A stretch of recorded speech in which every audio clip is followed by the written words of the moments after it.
Welcome back to Best Practice TV. I'm Kobi Simmat, I'm the CEO here, and this is What Am I Reading? And this week we have an incredible publication from 1973. Find out more about it, stay tuned.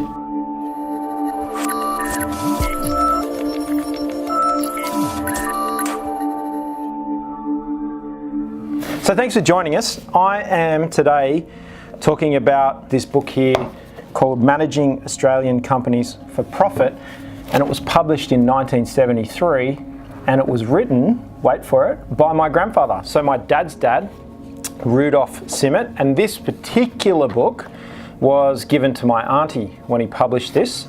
So thank you to my auntie Margaret for the loan of this book. Actually, I think she gave it to me.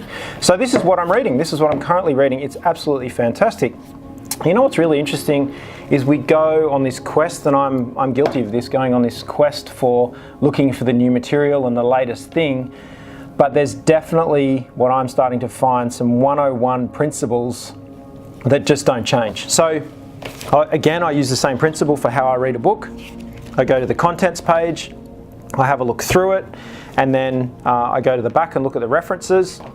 Now, a more modern way to publish books, obviously, is that this wouldn't have been a very popular book back in the day, not as popular as they would be now. So you look for references. So a modern business book has a lot more references. And in fact, when I was discussing it with someone, they did ask me what did he reference. He was actually an academic. So he was a managing director of a big Australian company, and he started publishing books towards the end of his career. So, and 1973 was when he was sort of into the twilight of his career and beginning his retirement. So let's just quickly go through the contents page, because it is really interesting. And while the topic might be managing Australian companies for profit, or in any company in fact, because he was from Europe, so he wasn't his origin wasn't Australia. Chapter 7, decision and executive action. Chapter 8, the dynamics of action. So even back in 1973, it was recognised that it was critical to execute on all these great ideas you have, and that being the most important part. Chapter 9, executive appointments. Chapter 10, the executive background, executive development in Chapter 11. Chapter 12, management and the proprietorship. Chapter 13, company image, which we now call brand. And then obviously Chapter 14 is all about succession planning, and in the context of this chapter it talks about retirement and the executive.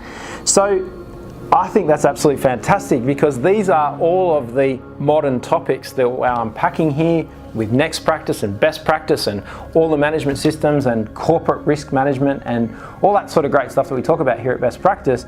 And in 1973, it was being written about, and you know what? Nothing's changed. So this particular book is not available, so you can't buy it. So if you're interested in the contents of this particular book, we're going to try and see if we can make it available in our training academy, something that you can purchase and download. So we're going to see what we can do, so watch this space.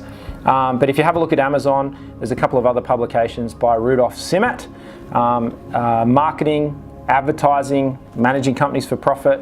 There's a couple of others. We're going to try and get hold of those and get them to you. And aside from the fact that he was my grandfather, quite intelligent man. So that's been What Am I Reading here at Best Practice. So it's not always about the latest and greatest. I've got a couple of latest and greatest right here. So look out for the next episode of What Am I Reading. Jump in our email list, and you can do that via our website, bestpracticecertification.com.au. And I'll see you next time, Best Practice TV. Bye for now.